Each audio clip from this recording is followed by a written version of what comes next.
জনক বিষয় যে তৈলনগৰী ডিগবৈ টাউনৰ মাজমজিয়াত বজাৰৰ মাজত এজন নিৰস্ত্ৰ মানুহক এজন খাটি খোৱা শ্ৰমিক ৰাইজক হাত ভৰি বান্ধি কিনে ইয়াত মৰিয়াই হত্যা কৰি দিয়া হ'ল।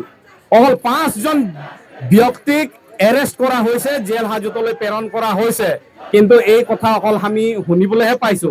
এতিয়ালৈকে কোনো সংবাদ মাধ্যমত এটা ফুটেজ দেখিব পৰা নাই যে যিসকলে মৰিয়াই হত্যা কৰিলে তেখেতসকলৰ মানে চেহেৰাটো কেনেকা। নিজকে কিবা শ্বেৰ বুলি উপাধি আছে, কিমান ডাঙৰ শ্বেৰ আমি হলেও দেখিলে হয়, আমি দেখিলে অলপ আমি সন্তুষ্টি লবিলো হয়।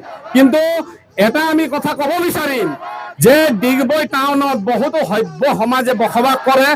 এনেকা এজন সভ্য সমাজৰ ব্যক্তি নোলালে নেকি যে হাত ভৰি বন্ধা এজন ব্যক্তিক মৰিয়াই হত্যা কৰি দিলে। এই হত্যাকাৰীসকলৰ কবলৰ পৰা তেখেতক উলিয়াই আনিবলৈ কোনো এজন মানুহ নোলালে নেকি?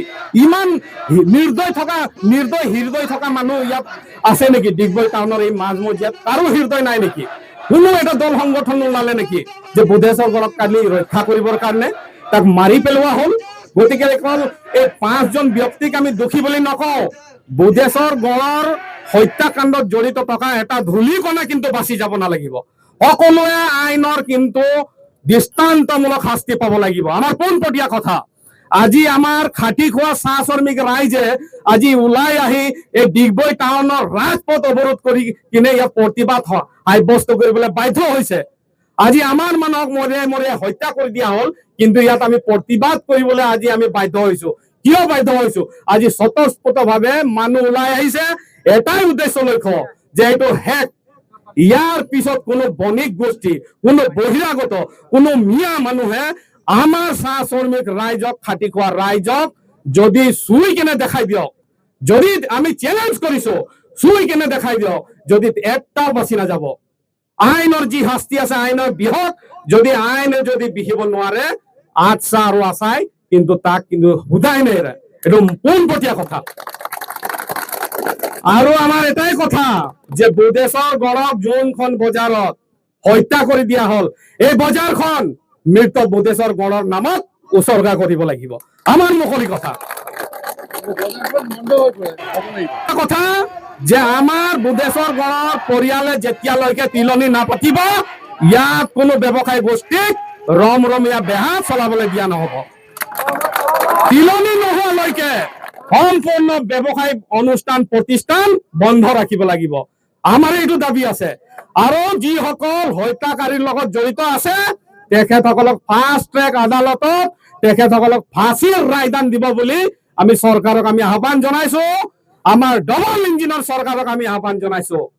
আৰু এটা কথা যে আজি ডিগবৈ কেইবাটাও নিৰ্বাচনী বৈতৰণি পাৰ কৰা চোৰেন ফুকনক আমি কব বিচাৰিছো যে এতিয়ালৈকে যিসকল হত্যা কৰিলে, যিসকল হত্যাকাৰী আজি 5জন ব্যক্তিক অকল জেল হাজতলৈ প্ৰেৰণ কৰি হাত সাৱটি বহি থাকিলে নহব।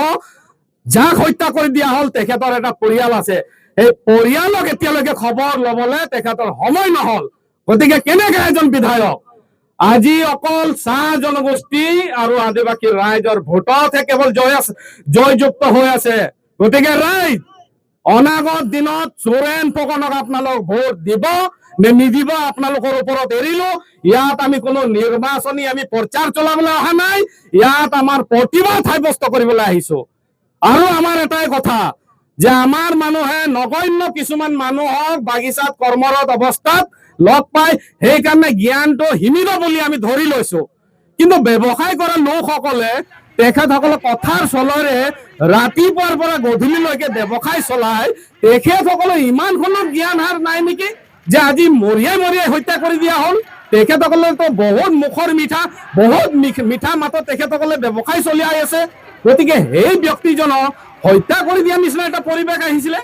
তেখেত কিবা অস্ত্ৰ লৈ কিনে এই ডকাইত কৰিবলৈ আহিছিলে নে আপোনালোকৰ মাছৰ যি উপাৰ্জন হোৱা টকা লুটপাট কৰিবলৈ আহিছিলে?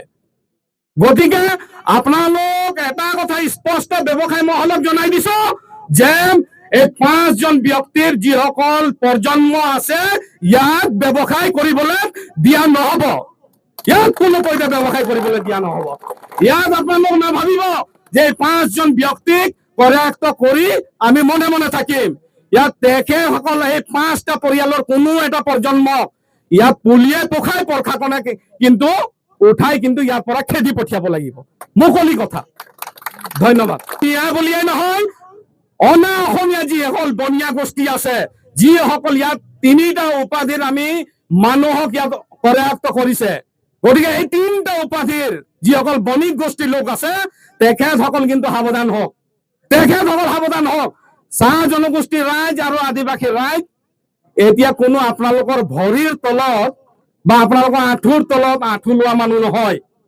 আপোনালোকৰ লগত চকুত চকু থৈ কথা পতাৰ সাহস আছে, আৰু তাৰ পিছফালে আমি 2টা শক্তিশালী ছাত্ৰ সংগঠন আমি থিয় আছো।